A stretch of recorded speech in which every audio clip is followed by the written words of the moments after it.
Um, I went to so many doctors at Stanford and UCSF and all trying to figure out.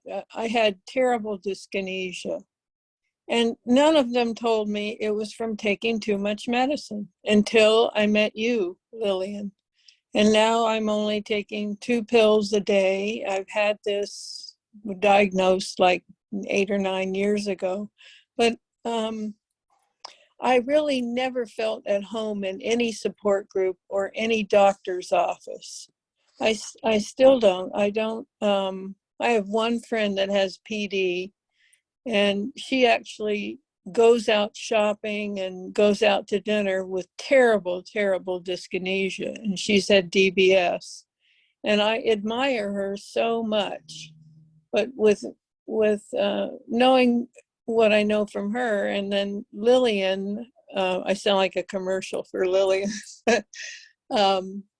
I have learned to go out and be who I am, walk wonky, and nobody cares. Nobody's looking at me. And it's a lot of freedom. And so it's made me free up on other things that were bothering me about the condition. So, and I've tried, as I've mentioned before, I've tried all these alternative. I've taken symptoms that I have, and like drop foot. Other people have drop foot that don't have PD.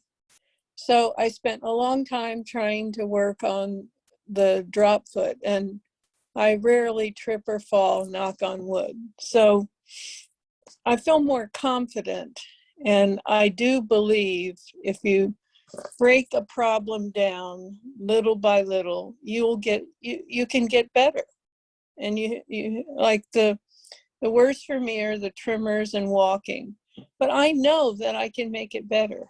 I just believe that. I have confidence. So that's a very strong belief that instead of you getting a big basket you call Parkinson, you have a lot of small or big symptoms. It makes it a lot better because then you can, maybe some of these are, can we call it, known to the rest of the world, that you can do something. If you have a sore back, you can probably go to a physiotherapist. If you have a drop foot, I'm pretty sure that's a lot of training you can do to help yourself. So that's a very strong belief that you do not have this basket with this monster called Parkinson, but you have a lot of individual symptoms.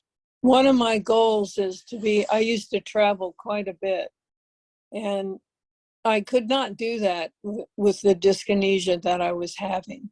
And I have dyskinesia when I'm low and peaking and when I'm getting off of it, so, or coming onto it. And so my goal is to reduce as many pills as I can and be able to go someplace like Europe or Hawaii like I used to, and not be worried that I would be have a problem with the dyskinesia or traveling while I'm traveling. So, and it's fun to have a goal too. Yeah, and here we are into this who am I, a mission. It's a little difficult to distinguish, but you could say I'm one of these guys that can travel fairly uncomplicated or whatever. So it's good to have the guys that haven't filled in the two other things here, identity and purpose. They are often have a tendency to be depressed. If you have no goal, if you have no mission, if there's no purpose, then you haven't got the light on where to go. So these two are very important.